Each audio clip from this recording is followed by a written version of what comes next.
بسم اللہ الرحمن الرحیم۔ السلام علیکم ناظرین، اس دنیا کی زندگی میں جو لوگ مشت زنی کرتے ہیں ان کو اس دنیا میں ہی عذاب کے طور پر مشت زنی کی وجہ سے 26 جسمانی آفتوں کا سامنا ہوتا ہے۔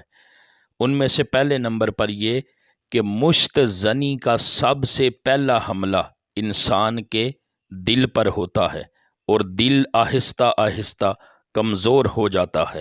مشت زنی کی جو کثرت ہے وہ معدے کو، جگر کو اور گردے کو خراب کر دیتی ہے۔ مشت زنی نظر کمزور کرتی ہے، کانوں میں شائیں شائیں کی آواز آنا شروع ہو جاتی ہے اور چڑچڑا پن پیدا ہو جاتا ہے۔ صبح اٹھے تو بدن سست، بستر سے اٹھنے کو دل ہی نہیں کرتا، جوڑ جوڑ میں درد اور آنکھیں چپکی ہوئی نظر آتی ہیں۔ منی پتلی پڑ جانے کی صورت میں تھوڑی تھوڑی رطوبت بہتی رہنا، نالی میں رطوبت پڑی رہنا اور سڑنا، پھر اس سبب سے بعض اوقات زخم ہو جانا اور اس میں پیپ پڑ جانا۔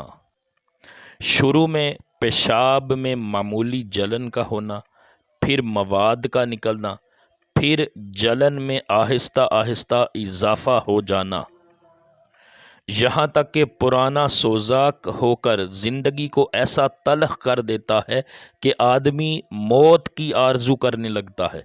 منی کا پتلی ہونے کے سبب بلا کسی خیال کے پیشاب سے پہلے یا بعد پیشاب میں مل کر نکل جانا، اسی کو جریان کہتے ہیں، اور جو جریان ہے یہ بہت ساری امراض کی جڑ ہے، یعنی جریان بہت زیادہ امراض کو پیدا کرتا ہے۔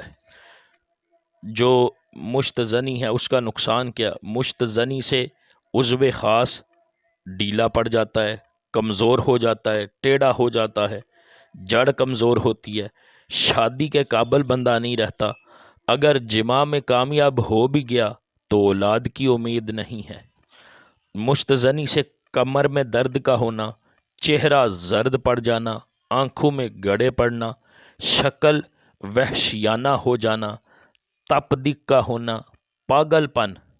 اب اس پاگل پن میں آپ کے سامنے ایک تحقیق شیئر کرتا ہوں کہ مشت زنی کی وجہ سے کتنے لوگ ہیں جو پاگل ہونے کا اندیشہ ہے ان کا۔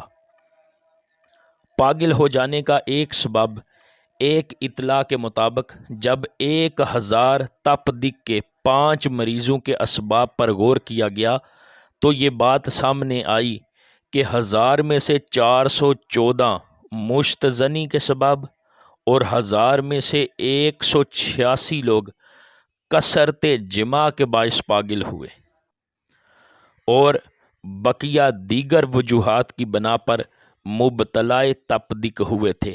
124 پاگلوں کا امتحان کرنے پر معلوم ہوا کہ ان میں سے 24 اپنے ہاتھ سے منی خارج کرنے کی بنا پر پاگل ہوئے تھے۔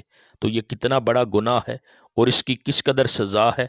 اللہ پاک ہمیں اس فعل بد سے بچنے کی توفیق عطا فرمائے اور نیکی کے کام کرنے کی توفیق عطا فرمائے۔